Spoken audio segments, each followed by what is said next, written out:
had a bit of cloud cover over the weekend. Part of the reason is because we had the system onto the north make its way through. It also brought a little bit of shower action as we got on yesterday, some sprinkles here and there. But behind it, there's even plenty of sunshine. That's going to continue for today. We're not going to be seeing much of any clouds in the sky, so the sun is just going to continue being pretty nice. You know, after a pretty gloomy weekend, it's nice to get those nice blue skies. Now, what is carrying over is from Sunday is those winds. We can see them gusting today up to 30 miles per hour, even closer to 40 miles per hour around Lake Superior. So we're going to see some pretty blustery winds again, not as much as yesterday, so not quite as strong. We saw winds get up to 51 miles per hour yesterday in Grand Portage, but it's still going to be quite elevated when it comes to those winds.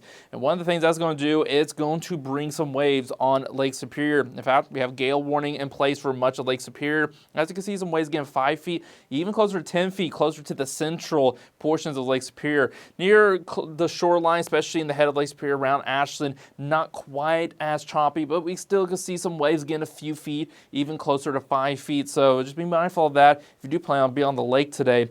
And also be mindful of that fire danger because these winds are bringing in some drier air. Relative humidity, it's going to be down to below 30%, even down as low as 24%. So we're going to have some dry air, pretty good winds coming along with it. That can allow any fires to start up and spread pretty quickly. Again, we're not at elevated, we're not at red flag warning type levels, but we are a pretty elevated fire risk for today. And now we're going to be looking at the temperature because with the sunshine added in, despite a cold front passing on through, it is going to be pretty mild today. We're looking at highs getting into the lower half of 50, especially into northwest Wisconsin. Once you start getting into northern Minnesota, still going to see some 50s though. Some spots can be staying into the upper 40s for those highs. Now as we get into the overnight hours, like it is this morning, not too bad at all. It's going to be pretty mild for a November morning into the 30s, most of us above freezing.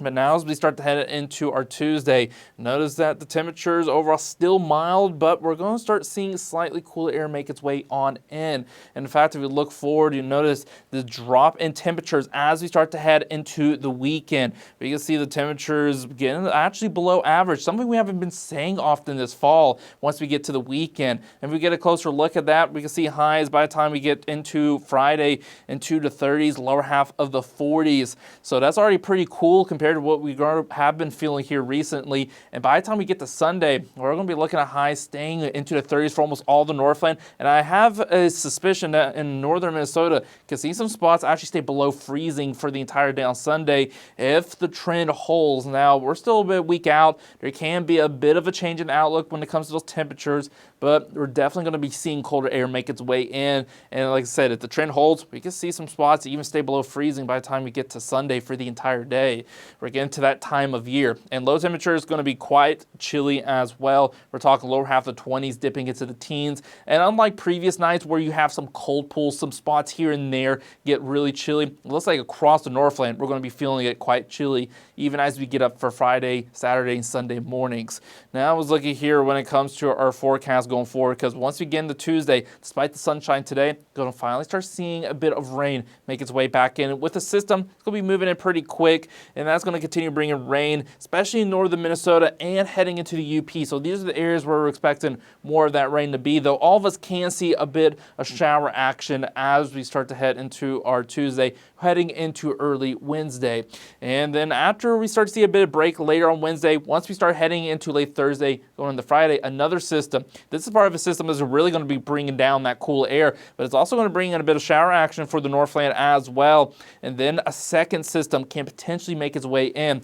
Now again, with especially this one on Saturday, not a lot of agreement if we're going to see the system roll on through, but if we do see that system roll through, because of those drop in temperatures, can be seeing a bit of snowfall. Something to keep an eye on because might actually bring maybe close to an inch or more of snow for some spots if that system does make its way right on through. So can finally start seeing some decent snowfall make its return. Again, not a lot, it's going to be minimal, but so far we've only seen a little bit of a dusting here and there. But until we see that snowfall come this weekend, right now, we're going to have those more mild temperatures for today and plenty of sunshine before we do finally see that cool down and a couple of chances for some rain and snow over the next 7 days.